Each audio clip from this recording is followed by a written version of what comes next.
Hello दोस्तों, नमस्कार। मैं हूं अर्नब और स्वागत है आपका रेलवे टॉकीज़ में।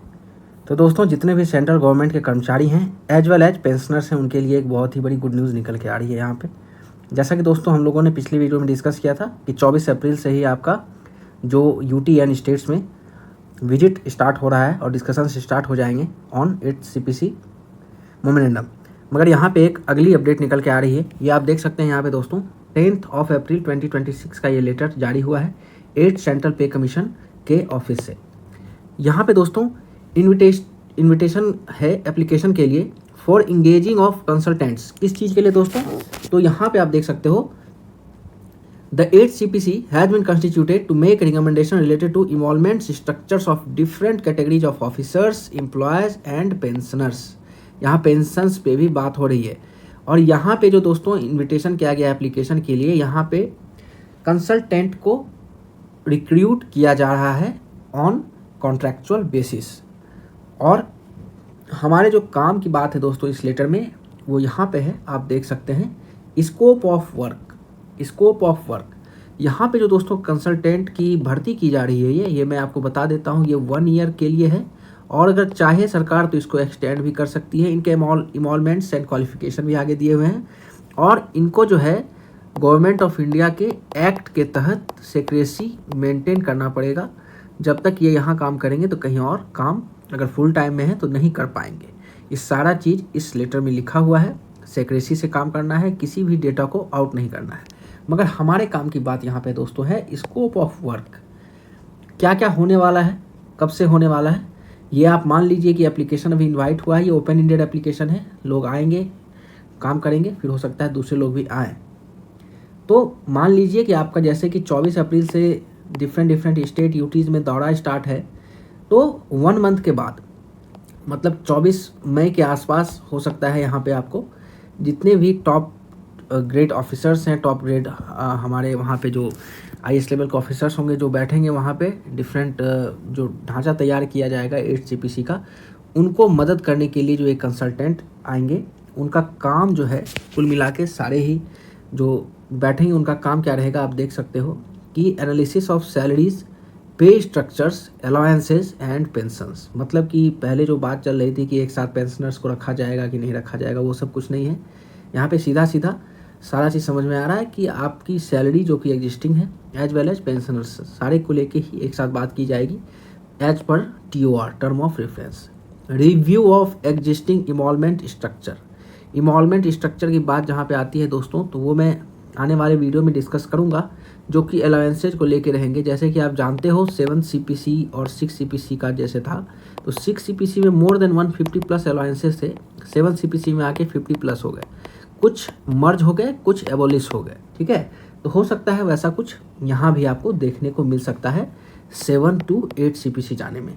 Legal research on matter related to remit of commission, coordinate with various ministry, जितने भी डिपार्टमेंट हैं सेंट्रल गवर्नमेंट के मिनिस्ट्रीज हैं, सबसे कलेक्शन करना है डेटा इन्फॉर्मेशन का। उसके बाद आपका स्पेशलाइज्ड स्टडी ऑन HR और compensation issues as required, human resource और कंपनसेशन के इशू पे भी यहाँ पे बात होगी, जिसमें कि सबसे बड़ी बात जो होनी है वो ग्रेचुइटी एंड बोनस मैकेनिज्म को लेके होनी है दोस्तों। इसको लेके बार बार मुद्दा उठाया गया है, ग्रेचुइटी के लिमिट को हो सकता है बढ़ाया जाए। उसके बाद आपका बोनस का जो मैकेनिज्म है, जो कि मान लीजिए रेलवे में ही बोनस है तो पुराने बेसिक पे अभी तक चल रहा है, तो इसमें क्या कुछ चेंज हो सकता है, या फिर आपका जैसे कि as per your APAR annual performance appraisal report bonuses fix हो सकते हैं दोस्तों, जिसको कि आप कहते हैं परफॉर्मेंस रिलेटेड पे। ऐसे स्कोप यहाँ पे देखते हुए नज़र आ रहे हैं। उसके बाद है आपका organise and interpret data collected to create reports, assist in analysis of memorandum representation and estimation of main है यहाँ पे फिजिकल इम्पैक्ट। सरकार पे 8 CPC लगने के बाद उन पे क्या फिजिकल इम्पैक्ट पड़ने वाला है, इसका भी यहाँ पे रिपोर्ट मांगा जा रहा है। तो कुल मिला के ये सारी ही चीज़ें जल्द अब स्टार्ट होने वाली हैं और हम एक्सपेक्ट कर सकते हैं कहीं ना कहीं नवंबर-दिसंबर तक एक इंटरिम रिपोर्ट 8th पे कमीशन ज़रूर यहाँ पे जारी कर सकता है, जिससे कि आने वाले वित्त वर्ष में, फाइनेंशियल ईयर में बजट का एलोकेशन जो है वो कहीं ना कहीं फाइनलाइज होता हमको दिख सकता है। क्योंकि एक बार जैसे ही दोस्तों रिपोर्ट आएगी और 4-6 महीने लगेंगे इसको कैबिनेट से पास होने में, उसके बाद आपके एरियर्स एज वेल एज जो अप्रूव्ड सैलरीज होंगी वो आपके पे स्लिप में दिखनी स्टार्ट हो जाएंगी। तो उसके लिए सारी ही तैयारियां पहले से ही होंगी। अगला है दोस्तों, perform any other task related to commissions mandate.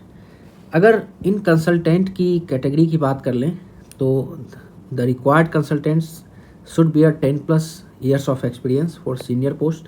For consultant post they should bear 6+ experience, and for young professional consultant they should bear 4+ years of experience. The upper age limits are 45, 40 and 30 respectively, and maximum strength is 5, 5 and 10. अगर मैं यहाँ पे बात करूँ दोस्तों कि इनका enrolment structure क्या है तो बहुत अच्छा है। 1 लाख से स्टार्ट है और 90-80,000 तक गया हुआ है। एजुकेशनल क्वालिफिकेशन में रिक्वायरमेंट बहुत अच्छा है, masters, MBA, LLB, bar council से आपका ये होना चाहिए। अगला है दोस्तों, मैं यहाँ पे दिखा सकता हूँ कि आप देख सकते हो एनरोलमेंट्स की बात जहाँ तक है। सीनियर कंसल्टेंट अगर फुल टाइम काम करते हैं तो 1,80,000, 12 दिन एक महीने में काम करते हैं तो 90,000, 6 दिन के लिए 45,000। कंसल्टेंट वहीं पे 1,20,000, 60,000 और 30,000। यंग प्रोफेशनल के लिए ये आंकड़ा है 90,000, 45,000 और 22,500 अगर 6 दिन काम करते हैं महीने में। तो चलिए, ये तो इनके रिक्रूटमेंट की बात है, मगर हमारे काम की बात ये थी कि स्कोप ऑफ वर्क में सारा चीज़ क्लियर लिख दिया गया है। ये जो पार्ट है दोस्तों स्कोप ऑफ वर्क का, और यहाँ पे क्या क्या होने वाला है हमें अब समझ में आ रहा है। बहुत जल्द इंटरव्यू रिपोर्ट यहाँ पे देखने को मिल सकता है दोस्तों। तो आशा करते हैं ये अपडेट आपको अच्छा लगा होगा। इस पे commission as well as railway के अदर न्यूज़ से जुड़ने के लिए सब्सक्राइब कर लें रेलवे टॉकीज़ को। तब तक के लिए धन्यवाद। फिर किसी नेक्स्ट वीडियो में मिलते हैं आपके साथ।